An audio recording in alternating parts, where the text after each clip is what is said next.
हाँ जी दोस्तों, नमस्कार, good morning, good afternoon, good evening. बढ़िया हूँ। तो अपना चल रहा था महाराणा प्रताप सिंह सिसोदिया। तो महाराणा प्रताप को हमने कहाँ तक देख लिया था, कहाँ तक पढ़ लिया था? हमने पढ़ लिया था हल्दी घाटी युद्ध तक।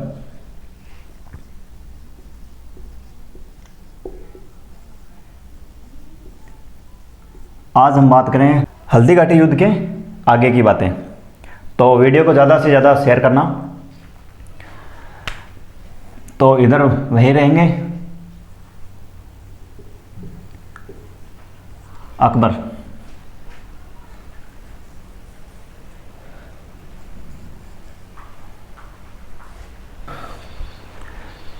तो हल्दी घाटी के बाद महाराणा अपने युद्धों का संचालन कहाँ से करेंगे?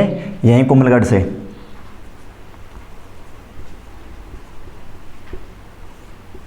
क्योंकि अपने पास यही है। 1576 के बाद तुरंत बाद अकबर आया कहाँ पर? अजमेर। और अजमेर से आया कहाँ पर? गोगुंदा के अंदर। और गोगुंदा पर अकबर ने पुनः अधिकार कर लिया। और उसके बाद अकबर गया उदयपुर, और उदयपुर का नाम उसने क्या कर दिया? मुमदाबाद कर दिया। उदयपुर का क्या नाम कर दिया? मुमदाबाद।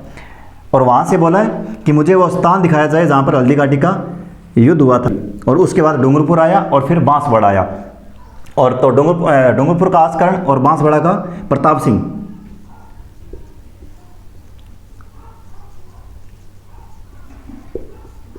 इन दोनों ने क्या अकबर की अधीनता स्वीकार कर ली थी। ये दोनों महाराणा के अधीन थे। यानी कि इन दोनों रियासतों को भी अकबर ने तोड़ दिया। अब महाराणा के पास एक सीमित क्षेत्र बच गया। कौन सा? वैसे एक कुंभलगढ़ दुर्ग। अब अकबर चला गया वापिस। उदयपुर को सौंप दिया अकबर ने जगन्नाथ और फखरुद्दीन को। तो अब अकबर एक बहुत ही खतरनाक व्यक्ति को भेजेगा जिसका नाम है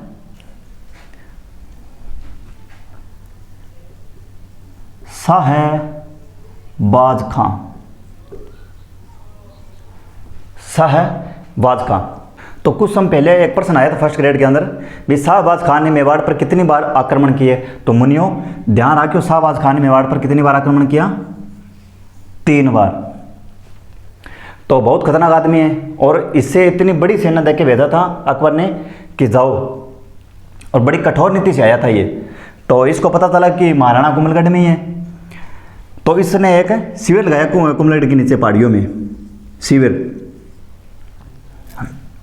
तो जब महाराणा को पता चला इस बात का, तो महाराणा ने कुंभलगढ़ दुर्ग सौंप दिया किसको? राव भान को। और खुद पहाड़ियों में चले गए थे। तो जैसे तैसे करके शाहबाज खान ने कुंभलगढ़ दुर्ग पर कर लिया अधिकार।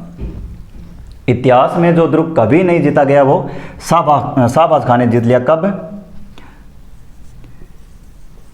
3 अप्रैल 1578। 3 अप्रैल 1578। तो शाहबाज खान अंदर गए और महाराणा मिले नहीं। तो शाहबाज को इस बात का दुख तो हुआ, लेकिन इस बात की भी खुशी हुई कि जो दुर्ग आज तक कोई नहीं जीत पाया उस दुर्ग को मैंने जीत लिया। तो उसे सूचना मिली कि महाराणा गोगुंदा गए हैं। तो उसी दिन भाग कर आया गोगुंदा में नहीं मिले। तो उसको सूचना मिली कि महाराणा उदयपुर की ओर गए हैं। तो उसी दिन भाग कर आया उदयपुर। ये इतनी दूरी इसने बहुत कम समय में तय कर ली थी। इतनी स्पीड से ये शाहबाज खां भाजा, यानी कि इसकी तुलना तो नेपोलियन से की जाती है। राजेंद्र बिंदा ने इसकी तुलना नेपोलियन से की थी। कहता है कि नेपोलियन जिस तेजी से रूस से फ्रांस की ओर भाजा था, उस तेजी से यह दूरी इसने तय की थी शाहबाज खां ने। शाहबाज खां यहाँ पर आए हुए थे।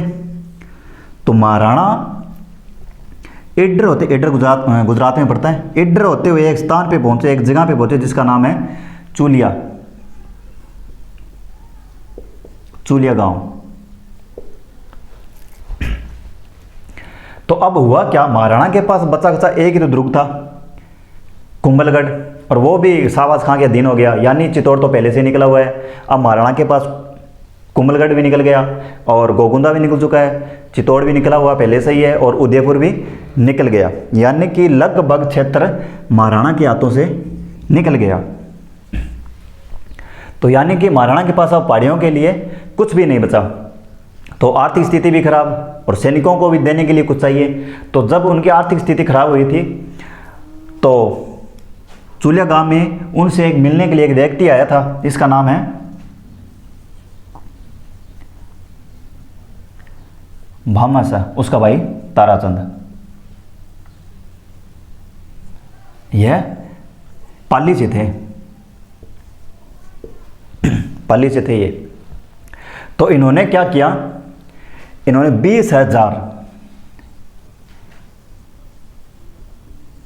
20,000 स्वर्ण मुद्राएं और 25 लाख रुपया, 25 लाख रुपए दिए थे। यानी कि ये इतनी बड़ी संपत्ति थी कि महाराणा 25,000 सेना 12 वर्ष तक रख सकते थे। यानी फिर इन्होंने तो मेवाड़ का उद्धार कर दिया, तभी तो इसको मेवाड़ का उद्धार कहा जाता है। और टोड ने इनको मेवाड़ का कर्ण कहा था, मेवाड़ का कर्ण। तो शाहबाज खान जैसे ही पहुंचा तो शाहबाज खान का पहला बयान एक तरीके से सफल रहा था। तो अकबर ने दूसरी बार इसको ही बोला कि जा तू दूसरी बार जा। तो ये आया था और महाराणा फिर पहाड़ियों में चले गए। और तीसरी बार अकबर ने सख्त आदेश दे के भेजा कि मुझे सफलता चाहिए, तू तेरे को जितनी बड़ी सेना चाहिए तू ले जा, लेकिन मेरे को सफलता चाहिए। अगर खाली हाथ वापस आ गए तो एक एक का सर कटवा दूंगा, सोच लेना। तो तीसरी बार ये शाहबाज खान फिर आया बहुत बड़ी सेना लेकर। तो जब ये तीसरी बार आए तो महाराणा सिरोही साइड चले गए थे और वहां जाके शरण ली थी राव दुल्ला के यहाँ।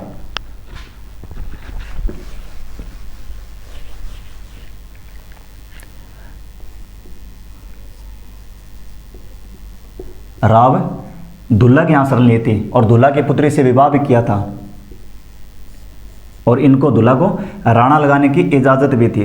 दो व्यक्तियों को राणा लगाने की इजाज़त दी थी। किस किस को? एक तो वो भीलपुंजा और दूसरा राव दुल्ला।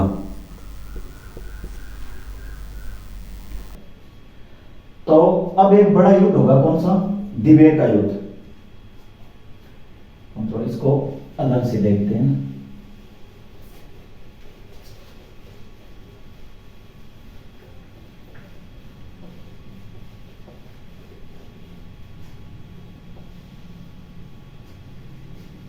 तो मुगलों ने चौकियां बना दी, यानी कि 50 थाना बना दिया।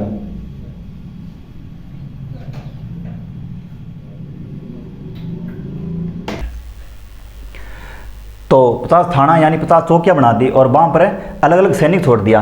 भी महाराणा प्रताप आपको जहां भी मिले, जहां सूचना मिले भाई हमने यहां देखा तो वहीं भाग के जाओ।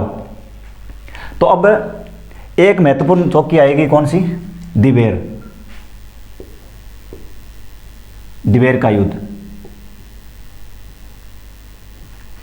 जो कब लड़ा गया था? 1582 में।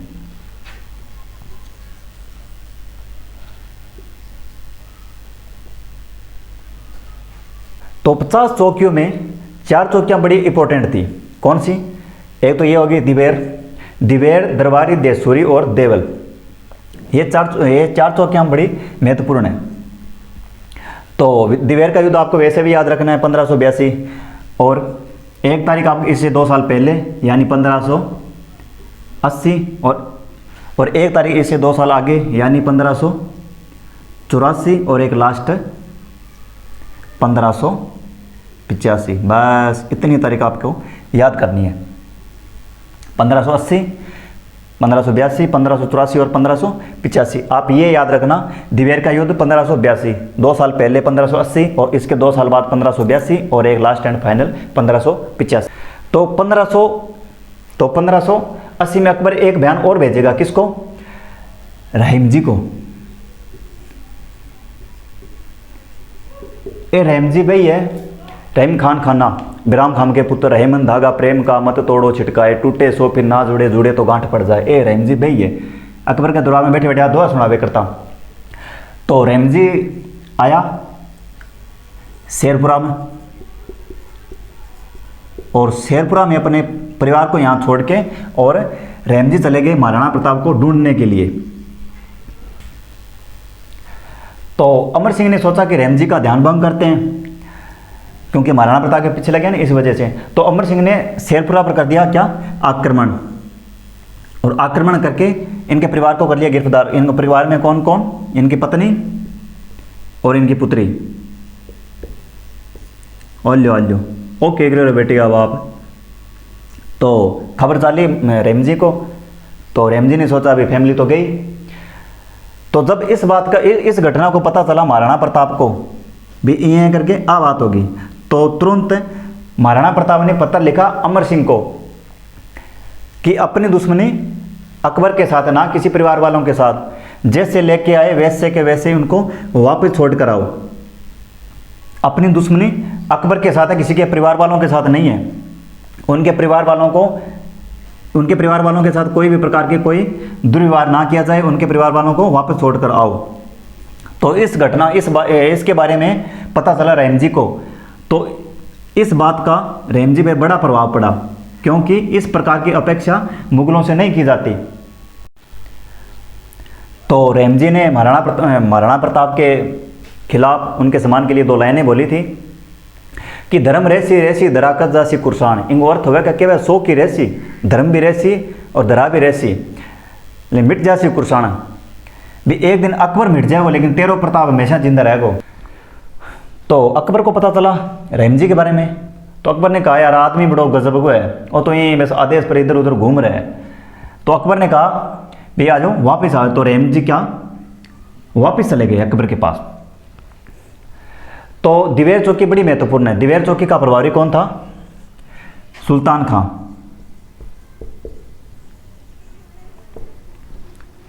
सुल्तान खां। तो महाराणा प्रताप ने दिवेर चौकी को कब जीता था, अक्टूबर में,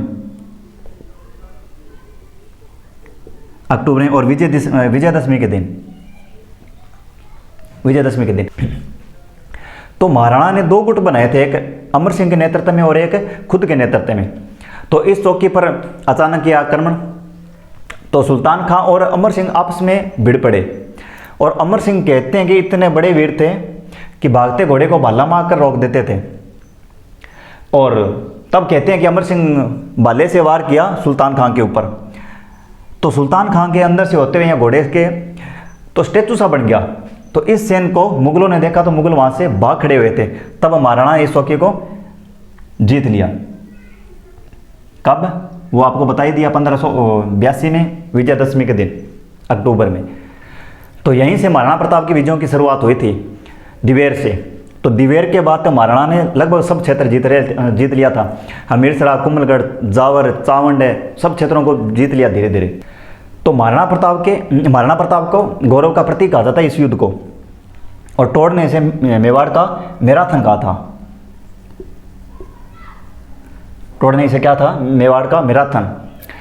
और अब 1584 के अंदर एक अभियान और भेजेगा अकबर, और अब अभियान के रूप में कौन आएंगे, जगन्नाथ कछुआ। अकबर का अंतिम अभियान।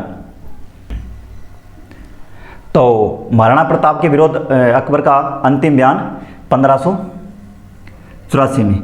इसके बाद अकबर के समझ आ गई थी भी इधर सिर फोड़ने से कोई फायदा नहीं, ना कुछ हाथ लगेंगे, ना अधीनता स्वीकार करेंगे। इसके बाद अकबर ने इधर ध्यान देना बंद कर दिया। अब हुआ क्या, भी लूणा चावंडिया खड़ा हो गया अचानक चावंड के अंदर। तो इधर तो मुगलों से घिरे हुए हैं और बार बार प्रयास हो रहे हैं। तो और मारवाड़ वालों ने भी चावंड पर विरोध करना शुरू कर दिया। तो महाराणा प्रताप ने सोचा भी पहले चावंड को दबाया जाए। तो चावंड का प्रभारी कौन था, लूणा चावंडिया। लूणा चावंडिया को हराकर महाराणा प्रताप ने चावंड पर कर लिया अधिकार। और जो महाराणा प्रताप की अंतिम राजधानी है चावंड, और कब बनी, 1585। एक प्रश्न आया था भी चावंड राजधानी कितने समय तक रही थी। तो कुछ बच्चों ने 97 से, उनकी मृत्यु 97 से 85 घटा दिया। हालांकि ये गलत था, चावंड राजधानी आगे अमर सिंह तक भी रहेगी। तो महाराणा प्रताप ने यहाँ पर एक चामुंडा माता का मंदिर भी बनाया था।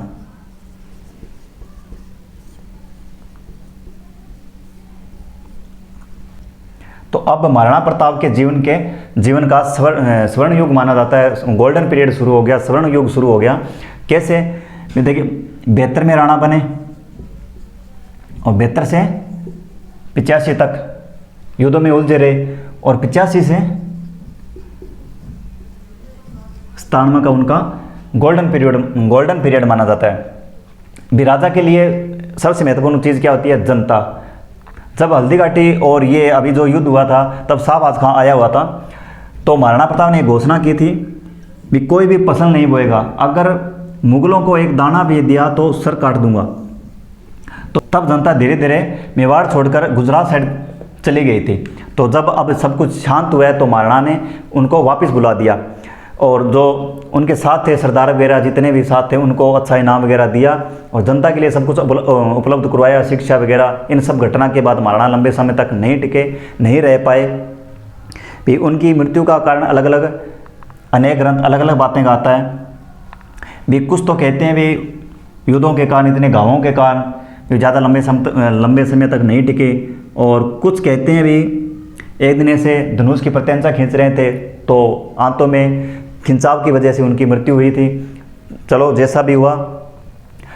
तो चावड़ के नज़दीक एक जगह है बारडोली, उदयपुर, तो वहाँ उनका दाह संस्कार हुआ था और वहीं पर बनी है 8 खंभों की छतरी।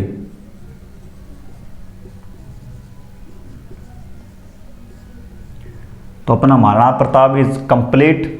महाराणा प्रताप की एक भी बात को नहीं बची, एक एक बात अपन पढ़ ली। तो ठीक है दोस्तों, ओके, थैंक यू।